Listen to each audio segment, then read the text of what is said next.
Yeah, it says it's streaming. Yep, we're just not actually on yet. Okay. So it's loading. Buffering. As soon as I see it appear, I'll let you know that we are indeed live streaming.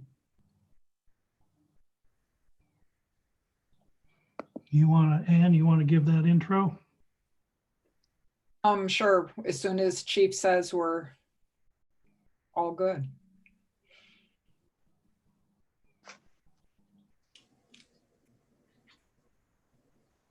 I'm just going to reload the page. Okay.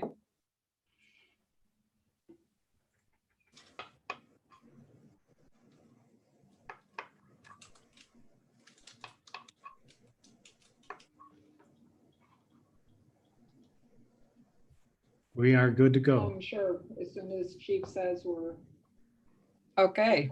Welcome to the subcommittee of the Long Range Planning Commission, the tax subcommittee. We're waiting for one more participant. Sorry about the delay. We'll get going shortly. Unless you would like to start, Tim. Oh, well, here comes Bob now, so I think we're in good shape.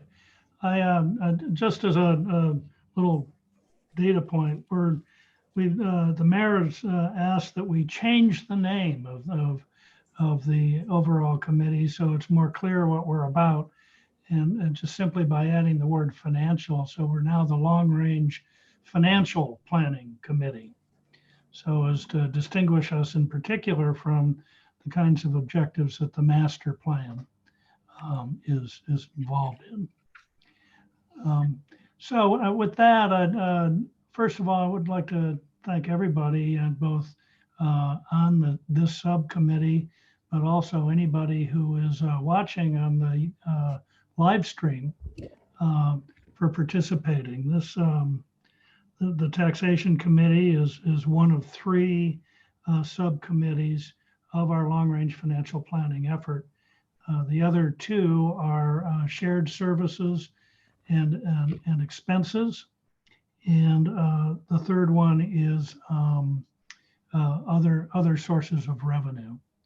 Each of the committees is charged with evaluating their particular part of the village finances and identifying alternatives to help us balance our revenues with our expenditures over the next 5 years. The whole motivation for this effort is that as we project forward, it becomes very clear that the revenues the village is producing through municipal income tax, our 14% of the real estate taxes that people pay, and then other sources of revenue, fees and fines, and that sort of thing. Those are our revenue things. Most of those are fixed. They don't particularly vary. Municipal income tax varies with economic activity. Real estate taxes are basically fixed. The other fees, fines, the other revenues are a relatively minor portion of the our overall structure and stay fairly flat as well. However, as we look forward, our expenses are not fixed. They escalate with inflation, and then we have a variety of capital expenditures that are coming up and will continue to come up over time. Our current projection, if we do nothing about this isn't a forecast, but if we do nothing about it, our current projection shows us running a deficit each year on the order of about 400 to 450,000. What this would do is take our reserves over 5 years down by about 50%. And we go from about 1 year's operating expenses in reserves down to 6 months operating. And it's the view of Village Council that this is no way to run a railroad and that it's unsustainable, and that we need to evaluate what our alternatives are, hence the Long Range Financial Planning Committee. I'm here, and sorry for the long-winded introduction, but I'm here just to talk about one section that of our expenditures that are very relevant to this deficit. And I want to take a step back first and in about 3 sentences or so, if I can do it, just describe how money flows through the village financial statements. Municipal financial statements by law are different than those of us who run corporations are used to. And it is more similar to not-for-profit accounting than it would be to GAAP. And so we have different funds where money is segregated for specific kinds of expenditures, and we report on those funds. Generally, money comes in through the general fund. All of our revenue sources, or virtually all our revenue sources, flow through the general fund. Then the general fund is what we use to pay for operating expenses. And by operating expenses, these are salaries and normal day-to-day operations of the village, administrative costs, and that sort of thing. The general fund always shows a surplus. And that's because the remaining part of that money, or most of the remaining part of that money, will get appropriated by council to a variety of types of expenditures. They do this in their council meeting, and it is a legislative act, much like Congress would appropriate money. In fact, exactly the way Congress appropriates money when they actually work the way they're supposed to and not doing continuing resolutions. But don't get me started on that. Council does act appropriately and does appropriate money. So the vast majority of the money appropriated goes into 3 of our funds, and my assignment today is just to talk about those funds. They are the Capital Improvement Fund, the Wastewater Fund, and the Water Fund.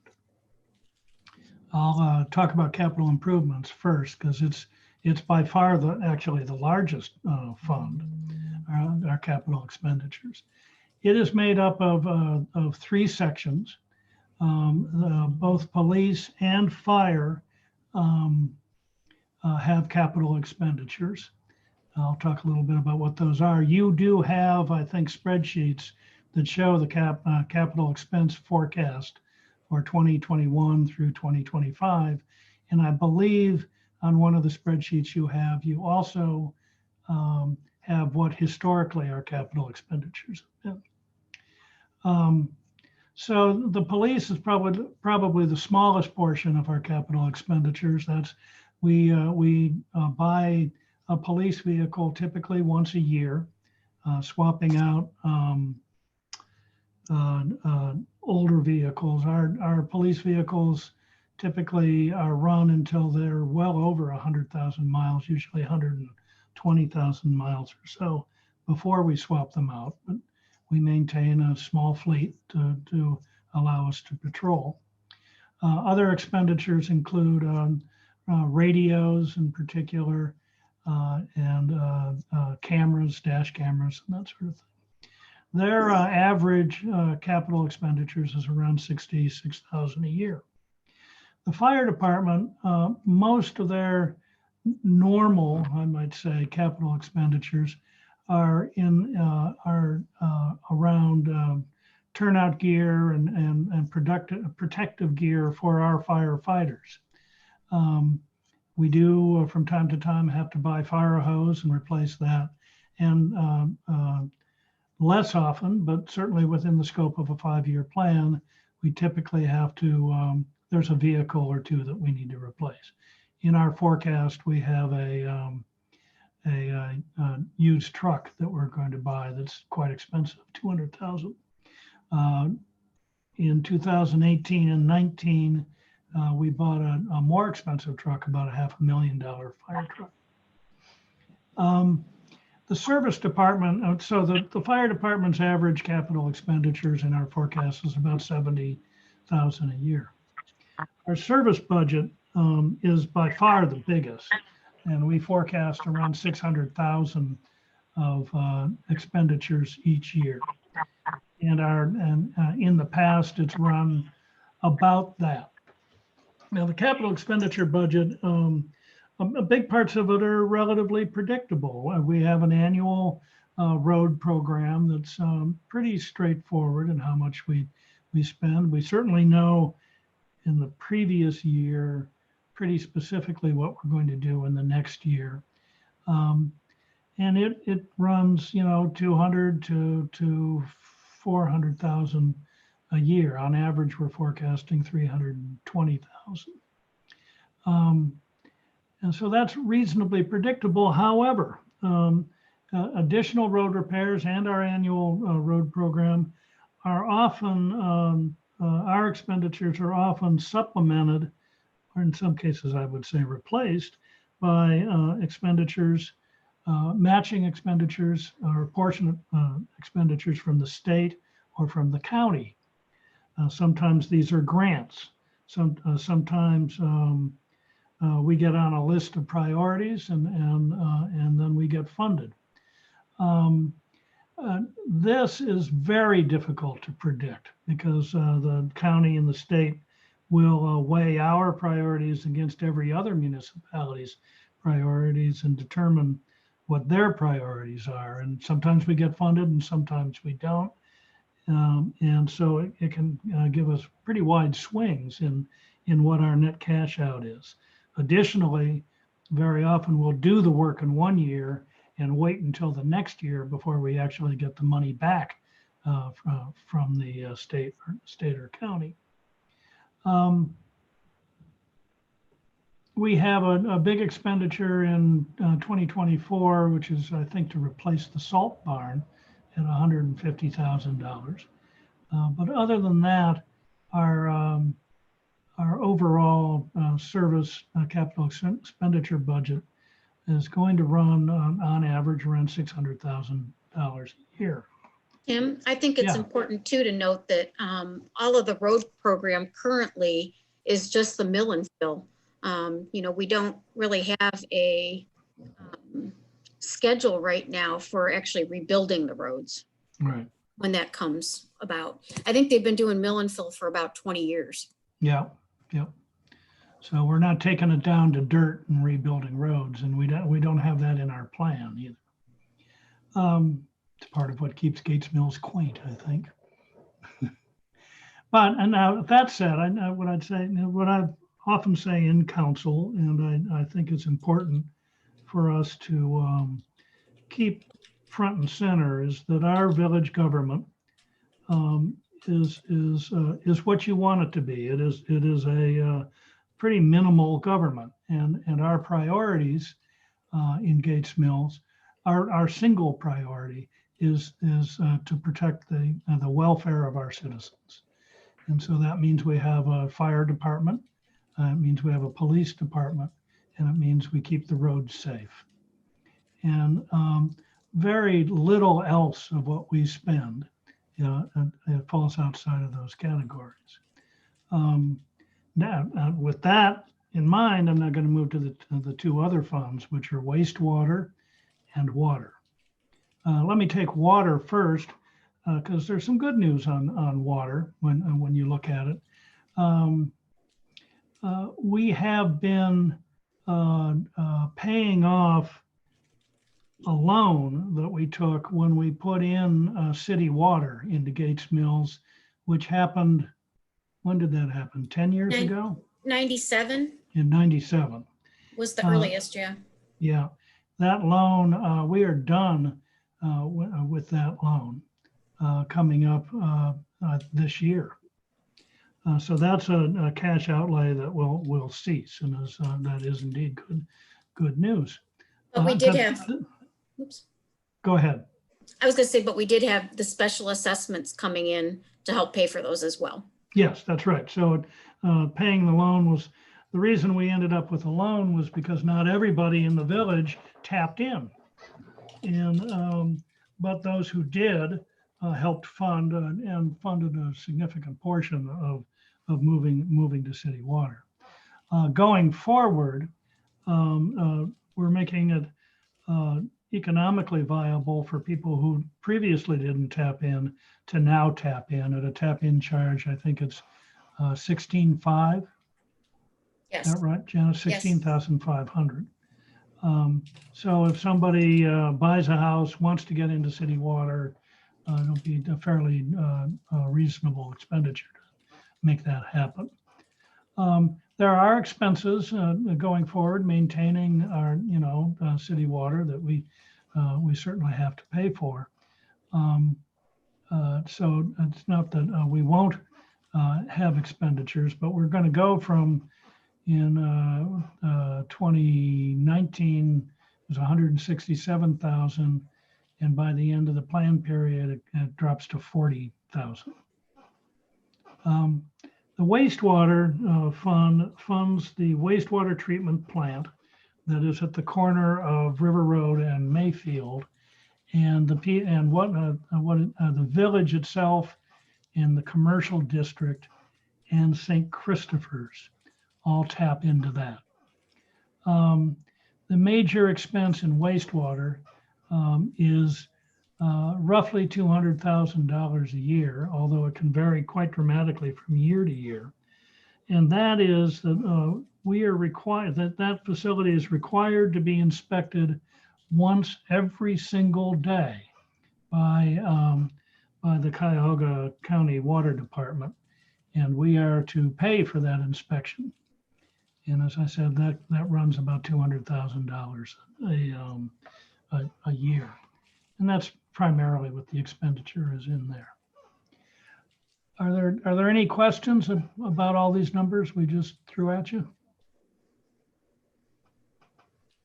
Thanks for explaining the long term on capital expenses and the water. Mm-hmm.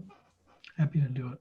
As I said, I think it would be useful for you to you'll see the spreadsheet with the forecast on it, but also I think it'd be useful for you to look at the previous 5 years too, just so that you get a sense of the volatility of some of these numbers. It can be tough to forecast. Thanks. Before we move to Bob Reitman, I think I was supposed to let people know who are watching this meeting that they may submit questions to my email, antwhitney@gmail.com, and I will do my best to get the answers and respond, but not during this meeting. Hi, So- Ann. Yep. Sorry for the interruption. I did post that on the Thank you. on the live stream. And then while Tim was speaking, we had someone else phone in. I don't recognize the number, but I'm going to unmute it so you can ask who the 4343 number is. Is that Bob Reitman? C'est moi. C'est moi. Oh, okay, it's Bob. All right. Okay, I'm going to mute myself. Oh, and we have Oh, Steve Mr. Simborski. Simborski joining us too. Oh, good. Hey, Steve. Oh, there you are.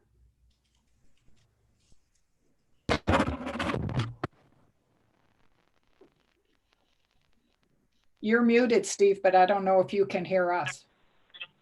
How about now? Now we Good. can hear you. So welcome, Steve Simborski. At our first long range, we did a quick introduction. So Steve, put you on the spot right away. Do you just want to say who you are, what you've done with the village, and any pertinent background? Sure. Good morning, everyone. Sorry for being late. Just got off a couple company calls. I have lived here with my wife and our 4 kids for something like 30 some odd years. Many years ago, I was active as treasurer of the village back in the late 90s. Since then, Tim has kept the bank balance full. So we're happy that we're in good shape there. So I've got a good working knowledge of how the village operates financially, but not a current knowledge. Happy to be of help to you, Ann and Tim. Thank you for joining us, and thank you for agreeing to jump in on this. Tim just gave a little recap on some capital expenses and wastewater and water. And next on the agenda is Bob Reitman to review municipal income taxes and the credit. So Bob, you ready? I am, Ann. You may not be able to see me because we're in the process of converting all of our IT equipment, and the common element of it all today is it doesn't work particularly well. It will when it's finished. But I hear you, and I've watched him and tried to lip read, and I have the audio on my phone, so I'm not totally in the dark, perhaps. In any event, speaking about village income taxes, I suspect everyone is aware that there is a 1% village income tax on earned income, on the profitability for businesses conducted within the village, although we're all aware that there are no great number of villages that are residents or businesses that are in that particular category. The village income tax number, and I'm sure that Janet has it for last year, is something that is suspect at the moment because we're unable to determine what the impact of the pandemic will be on those taxes. Now, I must say, those are taxes on money that was received in 2019. So it's not as if the tax liability is not there, but we're uncertain of whether there are people who are unable to pay that tax when in fact it falls due a little later this spring. So the implication of that on our cash flow, not on our balance sheet, but on our cash flow is uncertain. The tax, though, as a generalization, is 1% either of net profits or 1% of earned income. And those of you who do have earned income will probably be familiar with the fact that the village extends through its tax ordinance, extends a credit for taxes that are paid on those same dollars in other communities. We have unfortunately operated under an incorrect assumption for some time concerning that, because the question always was, if we had X dollars of income coming in at 1%, with the 0.5% credit, how much does that actually mean to the village? What's the give up, if you will, for the 0.5% credit? And what we've learned through a little more careful reading of the ordinance and discussions with Rita, who will be taking over our village income tax administration in another couple of months, is that it literally is not 0.5%. It's literal. In absolute dollars, it's 0.25%, although in the calculation, the credit is 0.5%. So there are only a relatively small number of dollars that are available in that pot, if you will. Over the years, residents have asked me about ways in which we could reduce village income tax, because the tax administrator kind of slops over into that general area. And the answers to that are somewhere between slim and none. The variable between those two is that if we changed our tax structure, we could, by increasing it, could collect more income. We are not the highest taxed community in Cuyahoga County. I believe there's a community that's over 2% in its village income tax.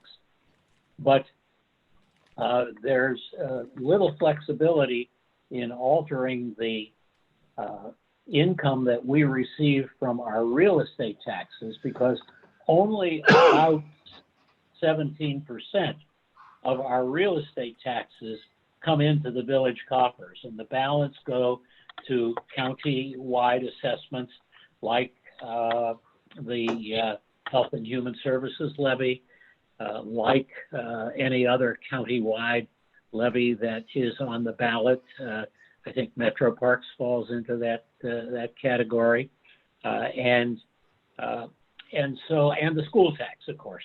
And the school tax is really the big challenge that we face.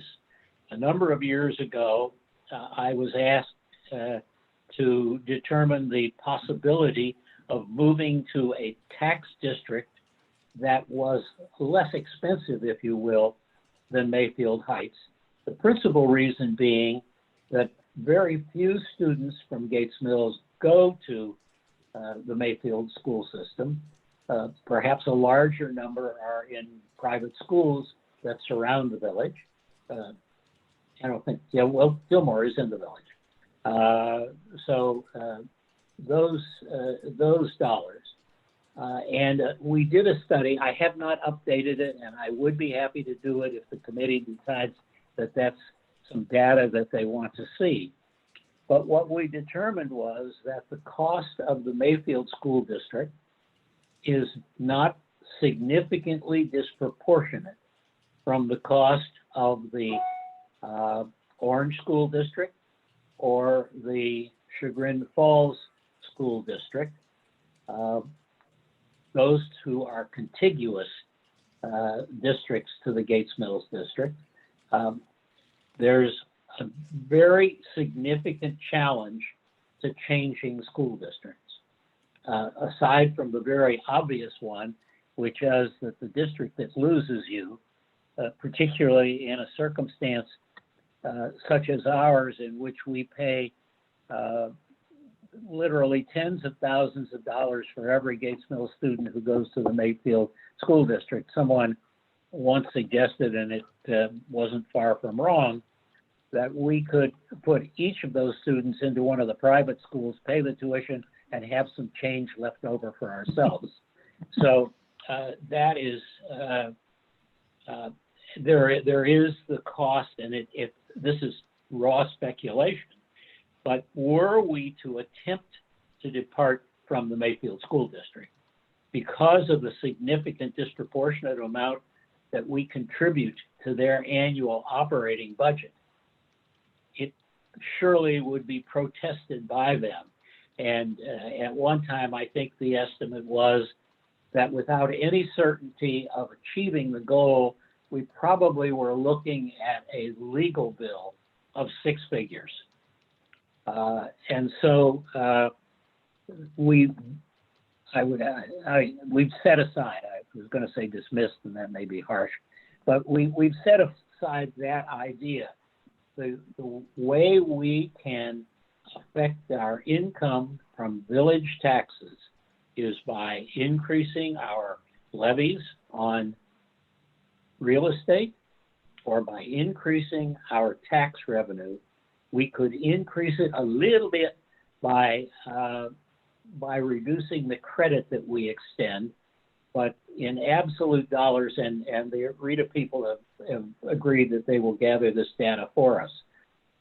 In absolute dollars, we're not talking about solving any major problems if we were to eliminate that credit, let alone say reduce it from what effectively is 0.25% to 0.1%. So that's all the good news I can share about, about our municipal taxes. But it is an issue, and you'll forgive me, I'll editorialize for one moment. It seems to me that real estate taxes, both the levies that we have and the income tax, are subjects that are going to demand deep introspection by our committee to determine where the least pain might occur, and also to communicate to help others in the village, those who aren't on this phone call, to understand the challenges that we face. No one wants to pay more tax. Everyone wants more service.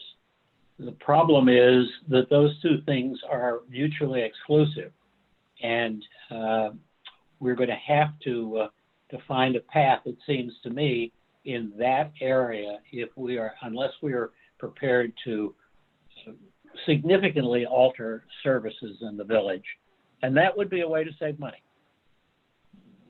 Bob, it's And I'd Steve. be happy to answer any question. I have two. It's Steve, if I can.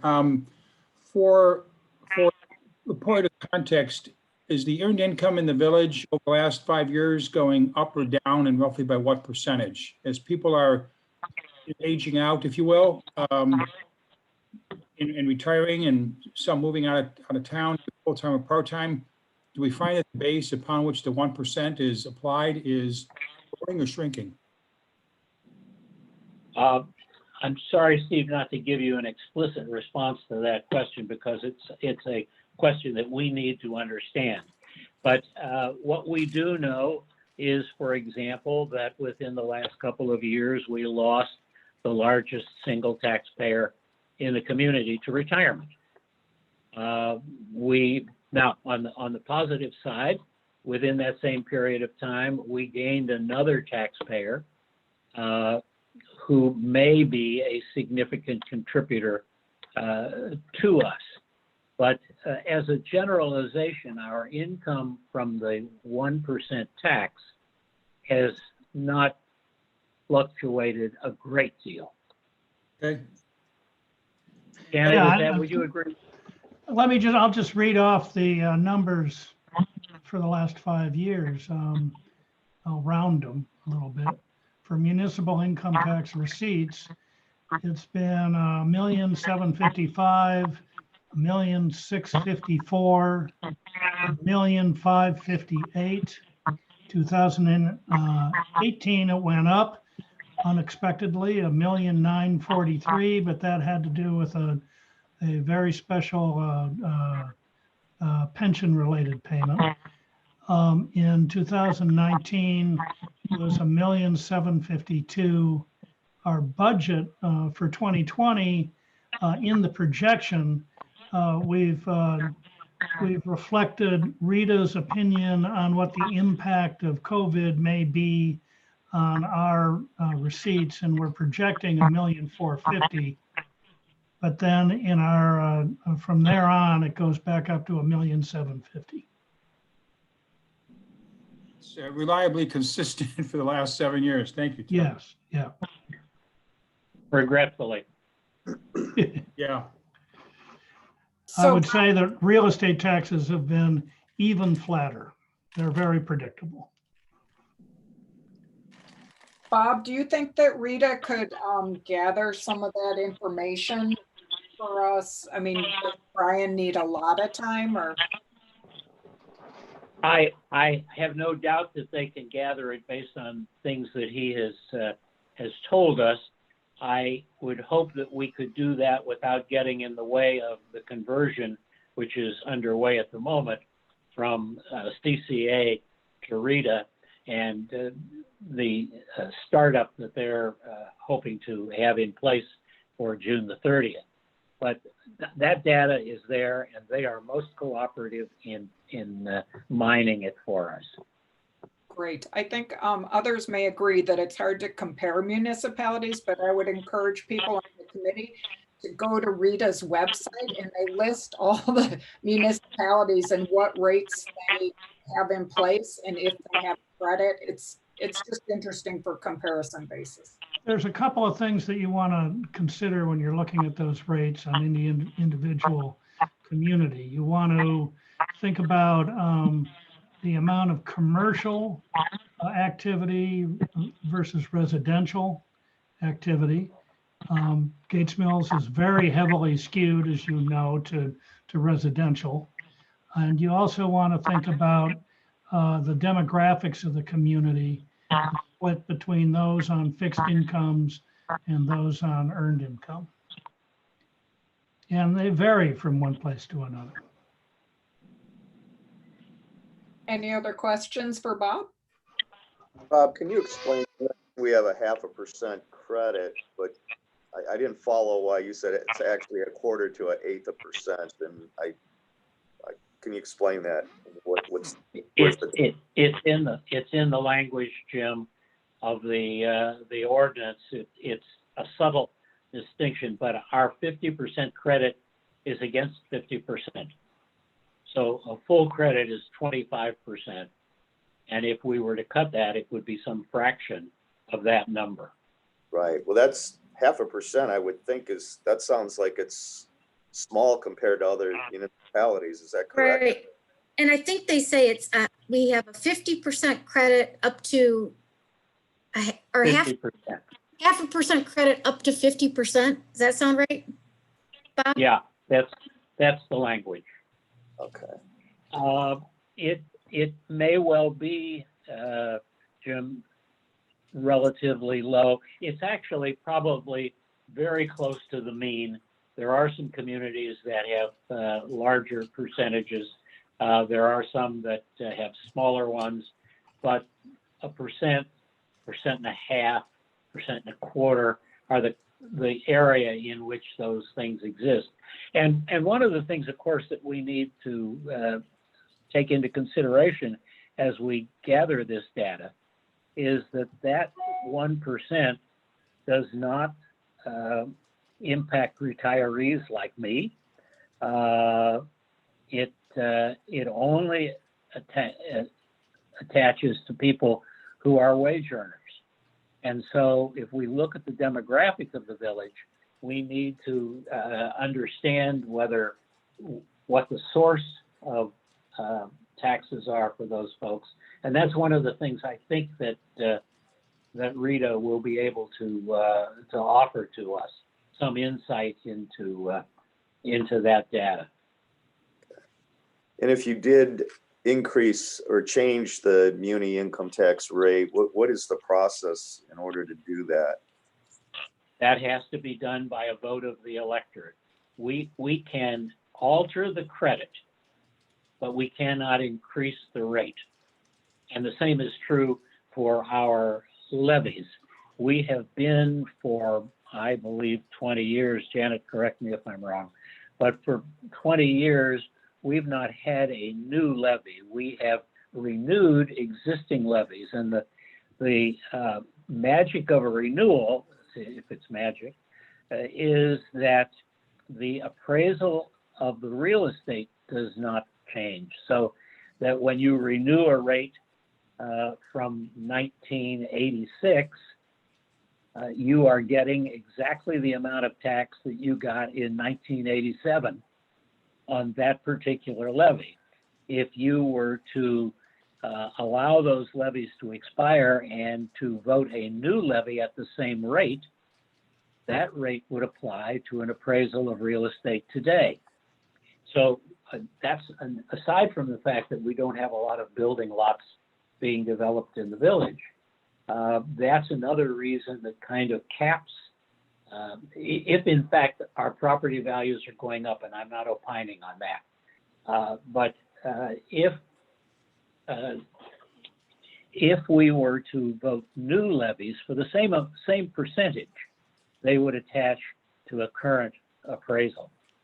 And there, of course, are our levy for the Conservancy is a charter levy, and charter levies are different than renewals in that they are constantly changing to the new appraised value of the real estate.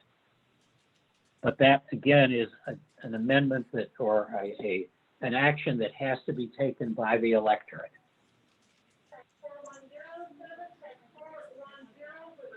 Hey, Bob, it's Steve again. Excuse me, Ann. Sure. I was just going to ask, Steve. somebody brought this up a bit ago in a different context or a different venue. With many of us now working from our home, as opposed to our offices, I normally work in Willoughby. I've been here at my home for 3 months and will be for probably another couple months. we continue to pay taxes in Willoughby, in my case, and no one's working there. Is that something that we, as a village with Rita or with CCA, can do and change that so that, to this case, the city of the Village of Gates Mills is getting my 1% or my 2% while I'm here without having to share it with Willoughby? Does that come up before in any of the administrator meetings? It's a question that's being discussed at the state level, because as you can imagine, we're not alone in all of that. And of course, communities like Cleveland, which probably would, if you were taxed at your situs, where you're sitting today, rather than where you're employed, cities like Cleveland, major hubs, maybe even Mayfield Heights, because of the all the progressive folks who are there, and I'm sure in other communities as well, would take a haircut on their income. So it's an issue that has been, I've seen it discussed in the popular media. I have not seen anything from the Department of Taxation on it, but it's going to come up unquestionably, and the longer this extends, the more likely that is to happen. Ann, I'm very sorry, but I'm afraid I do have to leave for my next meeting. Okay. So again, thank you everybody for attending, and Ann, thank you very much for staging this. I look forward to seeing you in the next one. Thanks, Tim. Thanks, Tim. Okay, bye-bye. Bye. Bye all. I think if Janet is willing to discuss some of the timing on levies and income tax, and then, obviously any discussion or questions. I have a couple questions. I don't know if you'd rather I wait or whatever. This is Oh, Go Warren. ahead, Warren. Go ahead. I'm a newbie at city finances. I'm looking at the handouts I received. A couple of questions. It looks like the village revenue in 19 is a little north of 7 million. And, I certainly understand the real estate taxes and the municipal income tax. It looks like that in 19 is about a total of 4 million. So can somebody help me understand where the delta of the other 3 million comes from in the revenue category? Which handout are you looking at? Okay, well, they're not really marked, but one starts total revenues and it has some graphs, blue line. Okay, So if I look over to 19, I see a number of 7.1 million. right, And then I'm looking at another sheet that I was given, and it starts capital improvement fund expenses. right. And then I go down to the bottom of that sheet, and one line is real estate taxes, the other is municipal income tax. And I see that 19, we're forecasting combined those two numbers of about 4 million. So if we have $7 million of revenue in 19, $4 million in those two categories, yet we have $7.1 million of revenue. Where's that other 3 million coming from? And just Or one. am I missing something? I'm just pulling up my 2019 statement. Hang on. So we You want me had to go to question two, or- we had a good we had 4.2 million in real estate taxes, income taxes, and the local government fund. Our other revenues produced $879,000. Then we have an assessment property. So our total fund revenue was 5.1 million.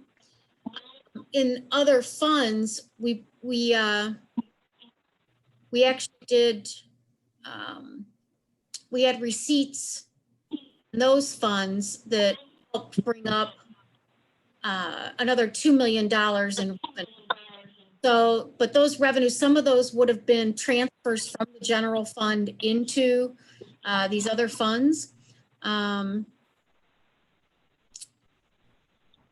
we had donations for the park in 19. So those revenues were up. That includes the land conservation money that comes in, but then we write a check every 6 months for 95% of that to the Gates Mills Land Conservation to use. A grant, the 319 grant that brought me for a riverbank stabilization. So we had a lot of other different kind of fund income come in that didn't really affect the general fund. Okay. Next question is, do we know what percentage of the residents pay the municipal income tax? That's information that we can access, absolute numbers, because I think that we really want to see two elements to that, and that is those that are paying income tax on income earned elsewhere, earned income, and those who are paying on other forms of income that are taxable, and look at that as contrasted with the total population of the village. That's information that we've not been able to garner from CCA, and is among the reasons why we have made this switch to RITA, because they have infinitely greater data management that will help us understand. It may not solve our problems, but it will help us understand the problems. Okay, thank you. Yeah. And then, Yeah, yeah. they're Yeah, working on that. Leave the meeting, sorry. Oh, Hi, did Jim Karen. leave? Jim left. Okay. Okay, my last question is, as it relates to the timing of the receipt of revenues, is it fair to say, since I pay real estate taxes in, 1st of February and 1st of July, that, that money, so we'll start with real estate taxes. It looks like in 19, it was about $2.4 million. Is that $2.4 million received, about February 15th or March 1st? And does it all come in a big lump and then another one July 15 or August 1? Or what is the timing of little come in every month? How does that work? On real estate tax, when you pay, we get an advance from the county, usually in January, and then they'll do an advance in February, and then they'll do a settlement in March to kind of true it up. And then the same thing will happen again in the second half. And then we get the rollback money from the state. That's usually, after I get those 3 disbursements from the county, the rollback from the state will. And is On the your same tax bill, you have like up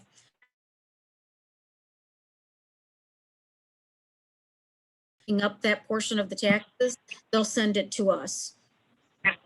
Now, that's something important to note too, as you go forward, if you want to put a new levy on, now Bob said 20 years, it's actually been 15 years since the village has gone out for any money, whether it be a property tax levy, a property tax levy. We haven't asked for any new money in 15 years. So we've been operating on that long. But if you do a new levy today, you don't get the rollback on it. So while we renew our existing levies, we are renewing them at the rate, at the appraisal values that were in place when those were first voted in. One, you're going to get the new amount, but you're not going to have that rollback from the state. That will be on your taxpayers. Janet, that should be calculable, an estimate at least, maybe not absolutely calculable, but we can contrast that or force a number perhaps to what new rate for a levy would have to be to compensate for the loss of the rollback. Right. but it would be greater than it would cost the taxpayer more money. Right. Because the rollback is included in what the taxpayer is already paying. Right. Would you clarify for me? So 1 mil levy is $70 per $100 of house value. And then is the rollback based on that, or is that a separate calculation? The rollback, well, the rollback is deducted from what you would owe on your tax statement. So the 12.5% comes off, and then the state, so you're not paying it at all, and the state gives it to us. If you look at your real estate tax bill, you'll actually see the rollback number. Yeah, it should show right on your bill. Okay. Also want to understand the timing of receipt of municipal income tax. Does that all come in one fell swoop around May 1st or June 1st? No, I get, income tax collections I get a disbursement the following month that was collected the previous month. So as Okay. But Warren, people pay quarterly estimates and people pay monthly. So every month we get income tax. Okay.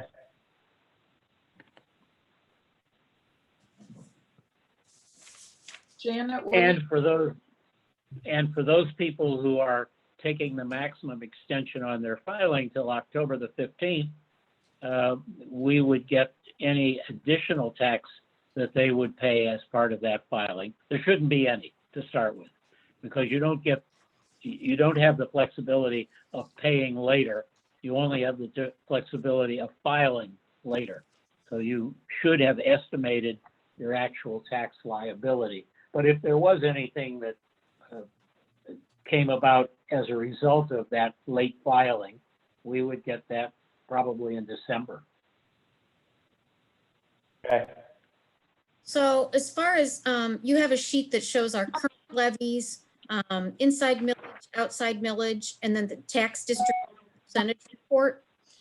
So if you look at our current levies, the inside millage, that is unvoted millage, and that's something that comes from the county. Our voted millage is the outside millage that you see.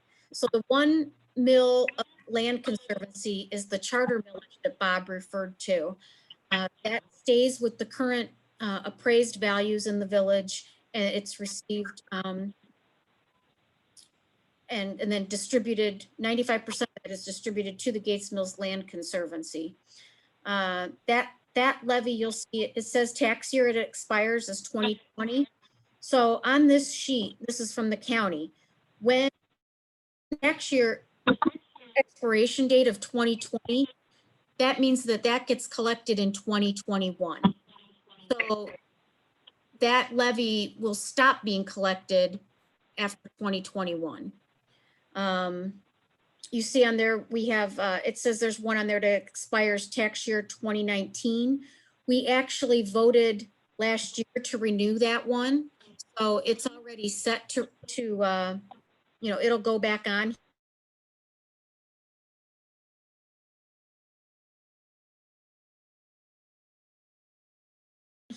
Let's see, what else?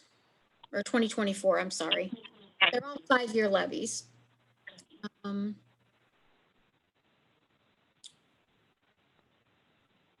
You also see on the current expense one, it says 3.42 in outside millage, but that is actually a 3.5 levy, but the effective millage rate is 3.42 based on the values.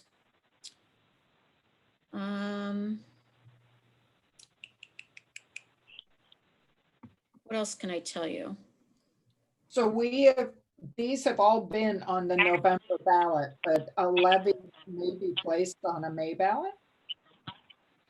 Yes, or March or November.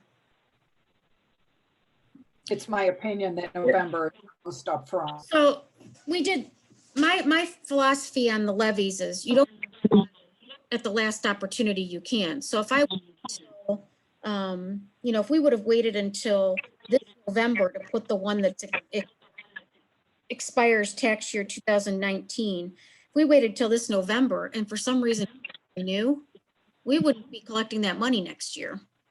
So by, at least getting it on the ballot the prior November, just in case it doesn't renew, you've got chances to renew it before you're not going to have that real estate tax coming in. Has a levy never renewed? Has that ever been? No, the but case? we're seeing a greater percentage of no's. And I don't know if that's because of the, we do hear a lot of people say our taxes are high. And I know it's difficult when you look at the percentages, the village gets 14% of your tax dollars. And a lot of people think that all of their tax money is right here to Village Hall. They don't realize that, almost 60% of what you're paying is going to the school district. And that, Mike, is going to be our challenge in helping the electorate understand what the reality of our business is. Because if you want to delude yourself and look at what goes to the school district as being the penalty for living in Gates Mills, I guess you could argue that, but Gates Mills has nothing to do with that. And in fact, as we've looked at levies in the past by the school district, more often than not, the levies fail in Gates Mills, but they pass in Mayfield Heights and in Mayfield Village, where there is a significantly larger portion of the electorate for a levy, for the school levy. Bob, how does the We're in proportion we're in a bad business. Yeah, that sounds like it. Is the proportion that's given to the schools, how was that determined? What is the way that works? That's the voted. That's a levy. Yeah, so it's all done at the county level. So, they disperse everything where they're supposed to go based on the levies that have been voted in. But the answer is arithmetic only. If the school district has a ballot issue, if it's voted on and if it's passed, the same as the Health and Human Service levy and other levies, the county aggregates all of those and sends you a tax bill.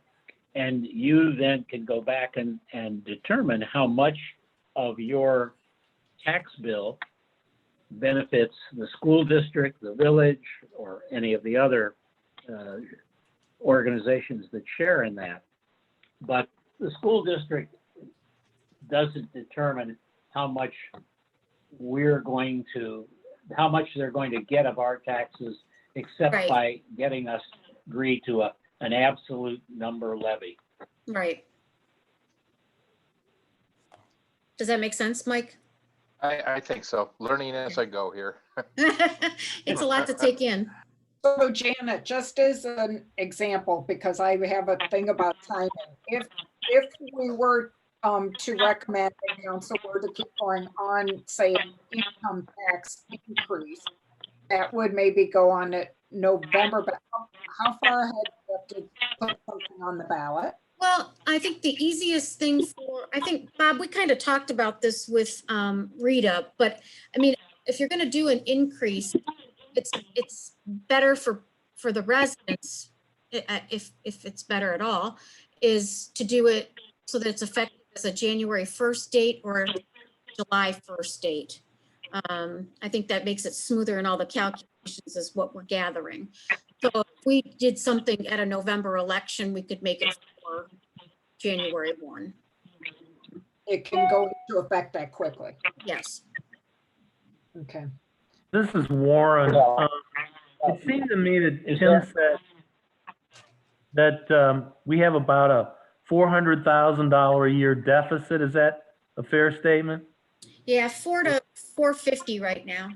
Okay, so let's say it's 450. Would it be a healthy exercise to understand what would we need to do to the municipal income tax?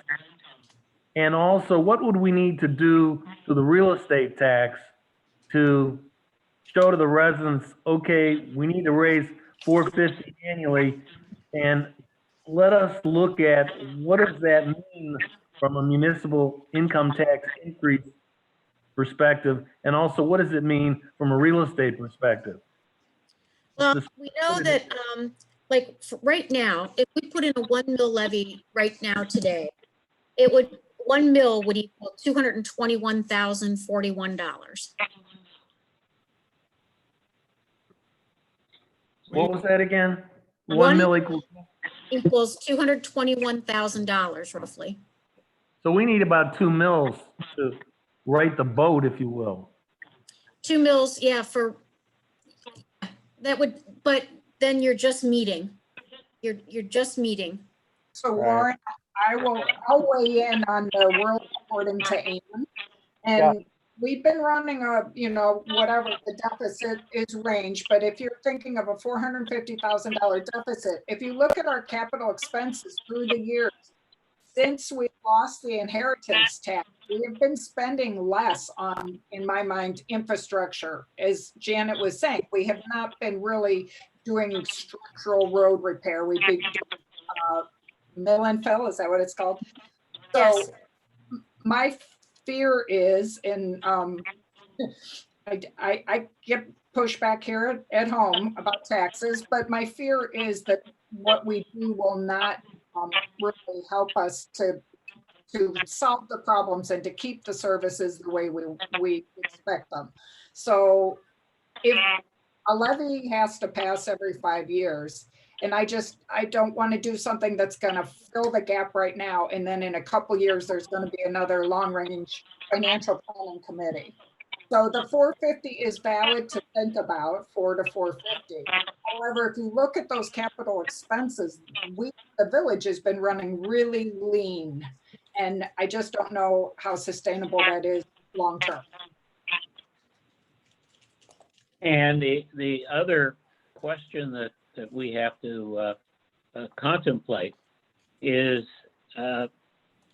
educating the village. And in many cases, it means forcing the village to become educated, because we've attempted at times in the past to talk about increased costs, and the slogan that comes back is, we don't want to pay more tax and we don't want to give up any service, so take care of it. And that's the problem that we find ourselves in. There's only one alternative to raising more money, and that's cutting operating expenses.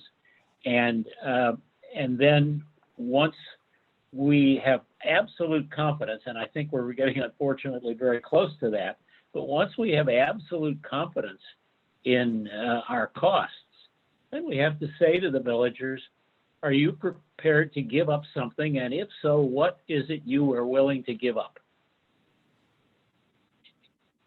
I mean, we have 2 police cars on the road at all times.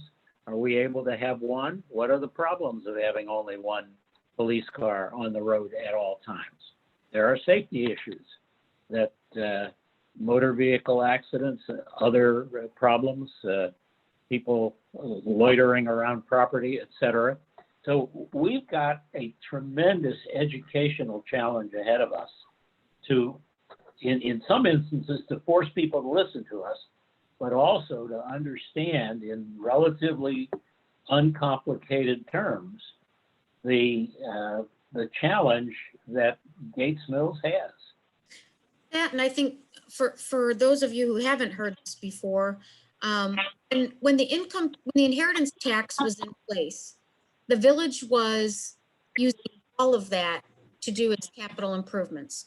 So that's why you saw so much more being done with your road capital expenditures, because you had, I think, what do we have, an average of $845,000 a year that you had that you could, get things done with. In 2013, that, and we didn't put anything in place to make up for that. So the balance that was left in there was used to do capital improvements. And since then, with flat income, we're just doing the bare minimum that we have available to keep things moving. So losing that, it was huge. It was a huge, huge thing for the village. We are And one. for the state. Go ahead, Bob. No, I was just gonna say, it was not unique to us. That's a problem that many communities had. We saw the problem that next door in Hunting Valley, in which they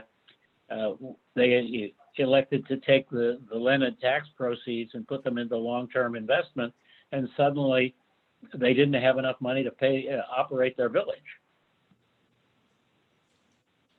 We are one committee of three. However, my opinion that this committee has the most potential for increasing revenue for the village.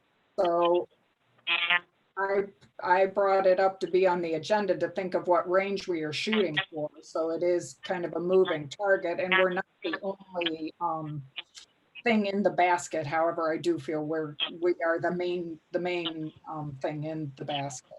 So with that in mind, what other information would everybody like to hear or digest that we could put in your hands as you wrestle with this?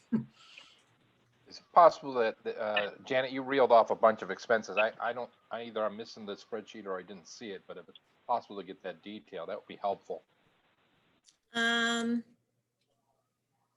Like the long-term forecast. Yeah. Did you get the long-range forecast? Yeah, but I did not see. Did you look at the other tabs? Bear with me. It's one of the subsidiary tabs there, Mike. Is it the LRP taxation? It would Whereas be. balances, property tax, I've got 5 This things here. would have been set up. This would have been sent out for Tim's meeting. I can resend it. Okay, that'd be great. Yeah, because it'll show you if you look at the Oh, tab. here we are. Okay. All the general fund expenses that go into things, all the Got it. other funds. You found it? I think I got it. Yeah. Okay. Different email. If not, let me know and I can resend it. I'd like to see what I think Warren asked and we had asked. I'd like to see what percentage of our villagers would be harmed if we increase the income tax. How many people are out there working that would be carrying the load for everyone working and retired? So I think that's something we can work on garnering. And it's Steve, I think the conversation that Janet and Bob just had on the capital improvements and, no longer getting those proceeds and using those proceeds could be a pretty powerful graphic going back 10 or 15 years, how sizable that was and how that funded many improvements down to no additional revenue, dwindling down to we're now paying those with our own operating dollars. That would, to me, be something that residents, and we've got fortunate here to have a lot of educated, intelligent residents that love Right. that would be one to be able to say, look, we've been carrying this load ourselves. It had been for decades, paid for by the estate taxes. It's now time that we need to put money back into the call it the capital improvements or the infrastructure fund or whatever it is. People will see that. I think they'll see the bridges and they'll see the trees. They see things being maintained, and that's something they can touch and feel. Not that it's not important to see a fire truck or a policeman or something else, but that may be worth gathering a graphic on that. Okay. Sounds good. Steve, one of the things that we might think about, because this is not going to be an easy sell, would be to have some set aside in whatever new tax structure we have going forward. That is to build a, if you will, a rainy day fund to address some of these big problems. The problems that fall exclusively to the village as contrasted to 90% the state, and it becomes a task of juggling when we will do it. But, ideally, we wouldn't have to, we could get back to the good old days someday. Yeah, I see some merit in that, Bob.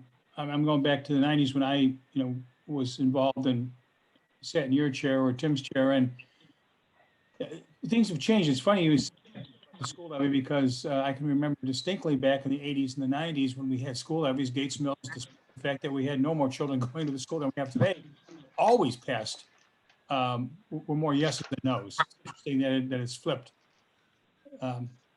So, we need to maybe understand what we would use the additional money for. And if it's capital improvement types of things, maybe that's a special levy or talked about some kind of a special fund where it builds up just like we do for the Land Conservancy. Right. Janet, we can do a levy with specific intent to use for capital expenses, and then do we still only get our percentage out of it? Yeah, you'll see like, in other communities, you've seen road levy, like Hunting Valley did that 8 mil, basically road levy, so they can rebuild their roads. You'll see some that are safety related for police or fire. So yes, you designate, those proceeds then would just go directly into that fund. 100% go to. Mhm. Yeah, whatever is made from that, whatever is generated from that levy would go directly to that specific fund. And is there a reason all of our levies are 5 years? Is that a given? Right now, they're all general expenses. And then made the decision, I think, to transfer inheritance taxes to capital improvement to help fund those expenses. So you didn't have a specific capital improvement levy at that point, but the village was using its inheritance tax for that, which was perfect. It was a good plan. I think I would like to see a chart of just different scenarios with different income tax increases. The levy is pretty clear, 221 per mil. I'm just trying to think of other information that would help a decision. And one possibility, and it would be kind of jumping the gun, if you will, but to have, and maybe it's something that instead of being sponsored by council, perhaps we could get the Improvement Society to sponsor it. And that would be a series of educational programs, a couple, that would address the questions of funding village government. And I suspect that we could get some, experts, people from out of Gates Mills, some experts to come and talk to us about the issues of funding municipal governments in the next decade, in the decade of the 20s. I think that's and do that, just try to sensitize people to the issues. Maybe it's having an article. I'm not thinking of the pink sheet. Maybe we could get an article on that topic into the Times, the Valley Times. To, if other people benefit from it, fine, but at least having something that gives validity to the problem that we're attempting to solve for the village. I agree. I think the selling to the villagers, though, our priority is to make a recommendation to long range financial planning, and then financial planning to make a recommendation to council. So I have a narrow view here that I'm really focused on this committee weighing our options, vehicles that we have, and the selling is, to me, the next step. It's part of it, I mean, obviously, but I think just the sheer numbers and figuring out our best way to achieve increased revenues is kind of the first step. With that in mind, if you have more questions, please shoot them. But of course, since I am calendar driven, I wanted to throw out dates for another meeting. And I believe it probably will be a Zoom meeting since we're not out and about as much yet. So I will send a doodle out, but I wanted to throw these dates out to you. And if any of them are awful for a couple of you, please speak up. A week from today at 1 o'clock, if we stick with the time, stick with the day, it would be May 28th at 1 o'clock as an option. And then the following Wednesday, June 3rd, couple choices, 9 o'clock, 1 o'clock, 5 o'clock. So, And from my perspective, later in the day is a lot easier for me to attend if that's possible. Again, like I a don't know 5 how- o'clock? Yeah, the 5 o'clock, 4 o'clock, 5 o'clock is a little bit easier to manage. It's Steve. I'm of the same view. Okay. Tough to carve out an hour and a half in the middle of the day. Yes. I can't remember if another committee is meeting on the 28th we had taken 5 o'clock off because we thought they might be doing 5:30, but No, you have one on the 27th for the shared services. okay. Larry's is on the 30th on a Saturday. Okay. Yeah, So I unfortunately cannot do that 28th. I have a Okay. community meeting with on COVID, basically. Okay, so no late afternoon on Thursday? On that 28th, it's 4 to 6. I've got a commitment already, unfortunately. Okay, I will send some dates out and hopefully we can close in. But any other questions or requests for information that we can, it's a lot, we learned a lot today, so. Yeah. And Mike, if you look at that forecast or that projection, and you have any questions about it, just give me a call. I will. No, thank you. I'd read through that. I was just looking at the attachments for today. I had the wrong email open, but I Yeah, got no, it. I'm that's good. fine. I'm here every day. Okay, perfect. Awesome. Okay, if there are no more questions, I would like to keep moving, keep having discussion and see where we end up. And Bob, it's very valid, the selling, whatever we propose or recommend. That, and I think, something I learned in and I know everybody's probably struggling with time here, but real quick, I went to a session once about, the selling of a levy. And it was really interesting because who put on the presentation, his name was Tom Speak, and he has a 333 rule. And I think it's like 85% of the electorate will give you 3 seconds of their time. Okay. 10%, That sounds 10%, horrible. 10% will give you 30 seconds and 5% will give you 3 minutes. So that it kind of goes along with how Bob said you have to force the education, because there's just a lot of people that either are going to say tax no, but we have an educated tax base here too. So, hopefully it'll all work out, the way we need it to. Right. Thank you all for coming at 1 o'clock on a Thursday afternoon. Thank you. Thank you, Ann. Thanks, Ann. Bob. Jan, thank Janet. Yeah. Good catching up with all Thank you you. for putting us all together. Thank you. Tom, Yes, would you give me a call when you have a moment? sure. Bye, everybody. Bye-bye. I'm on the 4343 number, or I'm in the office, one of the two. Which would you prefer? Makes no difference, whatever's easy. Okay. I'll give you a call shortly. Thank you, sir. All right, bye-bye. Bye now.